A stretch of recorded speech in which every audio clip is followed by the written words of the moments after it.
Au nom du Père, du Fils et du Saint-Esprit, ainsi soit-il, un petit message à certaines personnes qui pourront peut-être entendre.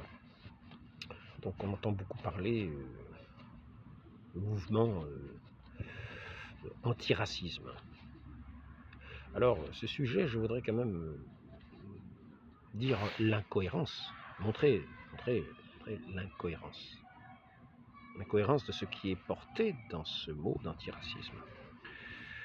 Donc, ce mouvement antiraciste prétend que il n'y a de racisme, il n'y a pas de racisme anti-blanc. Vous comprenez? Il n'y a pas de racisme, le racisme anti-blanc, ça n'existe pas. Le racisme, c'est toujours le racisme des blancs vis-à-vis des autres races humaines.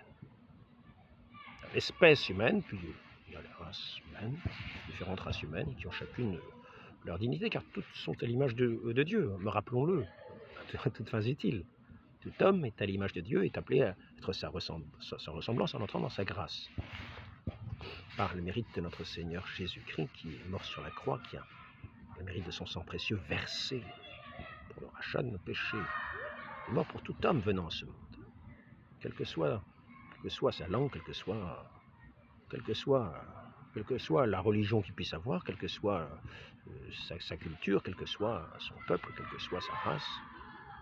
Il est venu pour tout homme venant à ce monde, pour le conduire à lui. Et devant lui, il n'y aura plus ni grec, ni juif, ni païen, ni esclave, ni homme libre. Il sera tout en tous. Quand nous serons dans cette communion à lui, il est notre vie. Bon, maintenant, terminé là, je reviens au mouvement anti-raciste. Donc ils disent, il n'y a pas de racisme anti-blanc. Le seul racisme, c'est le racisme des blancs contre les autres. Donc quand on dit mouvement antiraciste, nous voyons bien que c'est un mouvement qui est tourné exclusivement contre les blancs. Ça paraît insensé, mais c'est ça. Les blancs sont tous racistes, est-il dit. Et certains parlent de peut-être les éduquer dès les premières semaines. Mais si on commence à parler d'éducation, le terme de dire que tous les blancs sont racistes n'a plus aucun sens, car on peut très bien dire que les gens ont déjà été éduqués pour ne pas l'être. Donc comprenons bien que malgré l'éducation, ce mouvement porte en lui que tous les blancs sont nécessairement racistes. Donc quand on parle d'antiracisme,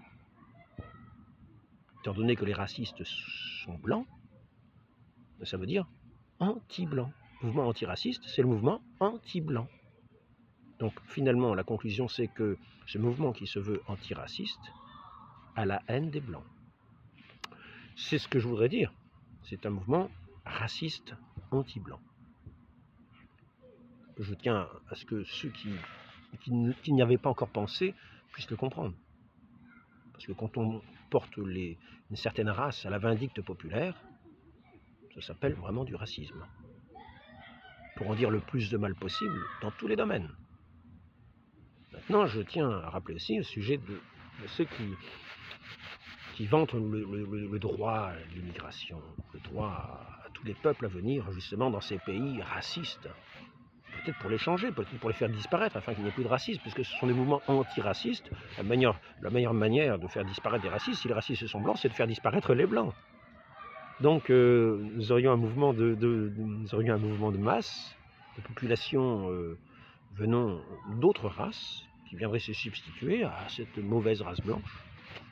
Mais c'est pas là que je vais en venir. Je veux simplement en venir au fait que ces gens qui favorisent la venue quasiment de peuples entiers, de mouvements de population inimaginables, de millions de personnes, centaines de millions de personnes, de centaines de milliers de personnes chaque année dans chaque pays, en particulier en France aussi, mais pas qu'en France, dans tous ces pays anciennement blancs, de racistes par définition. Hein, d'accord, antiraciste, anti-blanc, pensez-y bien, parce que quand on dit anti-blanc, c'est qu'on est raciste. C'est la conclusion. Donc, un minimum de réflexion. Donc, nous pouvons voir que nous reprochons l'esclavage, un certain esclavage aux Européens vers le XVIIIe siècle. En particulier le XVIIIe siècle, peut-être déjà avant, peut-être le XVIIe siècle aussi, XVIIe siècle, XVIIIe siècle, en gros, quoi. Il faut savoir que ce sont des marchands. Ce sont des marchands qui allaient acheter en Afrique des travailleurs à bas prix pour les emmener en Amérique, non pas en Europe. En Europe, on n'a jamais vu. Jamais vu. Hein. Si vous voulez regarder les statistiques, en 1900, il y avait en proportion 0% de non arabo-musulmans. Il y en avait 0%. C'était une population pure souche. Hein. C'est vraiment c'est l'obstacle, quoi. C'est l'inconvénient pour M. Mélenchon. C'est vraiment ces gens de souche. Hein. Il faut peut-être déraciner. Enfin bon, là on revient à l'autre terme. C'est le terme des migrations pour le travail. Ce sont des marchands. Des marchands, pas des petits marchands.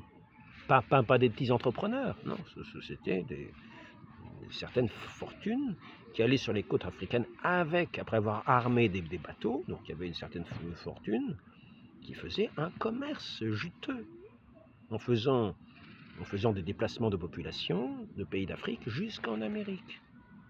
Et ça revenait une main-d'œuvre peu chère. Que se passe-t-il aujourd'hui pour tous ces gens qui favorisent l'immigration en Europe? Ils vont chercher des populations en Afrique, main-d'œuvre peu chère, pour les faire travailler pour les grands marchands, les grands industriels, les grands financiers. Les grands financiers. Donc tous ceux qui travaillent au droit de faire venir toutes les pauvres populations étrangères, c'est le nouvel esclavage des temps modernes. Donc je tenais juste à faire cette petite rectification. Pensons-y bien, parce que ceux qui travaillent dans ce sens de ces droits-là, c'est vraiment ces mouvements humanistes, c'est-à-dire antiracistes, c'est-à-dire en fait racistes anti-blancs. Et ces bons agneaux qui sont pour les droits des gens sont en fait pour un nouvel esclavage. De faire venir des populations dans des pays européens où ils seront la main-d'œuvre, la chair à canon de l'industrie, la main-d'œuvre pas chère. Hein.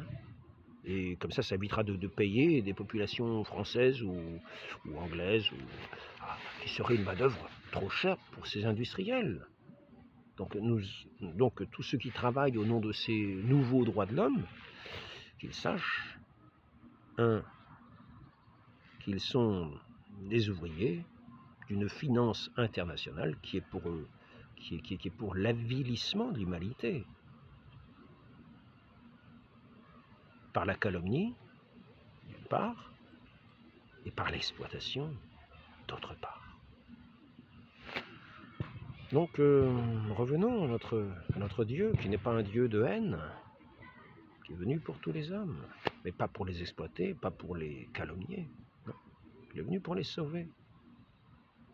Seigneur, notre Dieu, venez éclairer le cœur de tous ces gens qui semblent avoir perdu la raison par la haine qui est venue en guise de justice habiter leur cœur et leur âme. Venez les sauver, Seigneur. Très Sainte Vierge Marie, venez adoucir ces cœurs hargneux, pleins de colère, pleins de morgue, pleins d'arrogance, pleins de violence. Venez adoucir leur cœur, les faire entrer dans au moins dans une fraternité, au moins humaine, dans le respect du prochain. Ainsi soit-il, au nom du Père et du Fils et du Saint-Esprit, ainsi soit-il.